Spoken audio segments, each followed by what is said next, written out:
அனைவருக்கும் வணக்கம். தமிழக குரல் மற்றும் த நியூஸ் டிஜிட்டல் இணைந்து வழங்கும் தன்னலமற்ற சேவை பாராட்டி இங்கு அவார்டுக்காக அனைவருக்கும் வந்திருக்கும் அனைவருக்கும் நன்றி. மேலும் பல முக்கிய தகவல்கள் இந்த நியூஸ் சேனல் நம்மளுக்கு வெளிப்படையா தெளிவுபடுத்திக் கொண்டிருக்கிறது.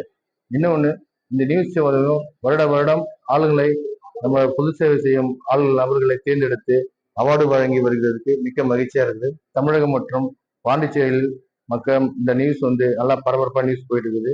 இந்த அவார்டு பாத்தீங்கன்னா நம்ம ஒவ்வொரு சேவை செய்யறதுக்கும் முக்கியமான ஒரு பாராட்டு விழாவை வச்சு செய்யறாங்க. மேலும் பல முக்கிய நபர்கள் இந்த பாராட்டு விழாவில் கலந்து கொண்டு அவங்கவுங்க சேவையை, தன்னலமற்ற சேவையை தனிப்பட்ட முறையில் அவங்க சொந்த சுயர்களோடு செயல்பட வேண்டும் என்று எங்கள் பாண்டிச்சேரி மக்கள் சார்பாகவும், பாண்டிச்சேரி சார்பாகவும், தமிழக சார்பாகவும், நியூஸ் சேனல் சார்பாகவும் தெரிவிக்கிறேன். நன்றி, வணக்கம்.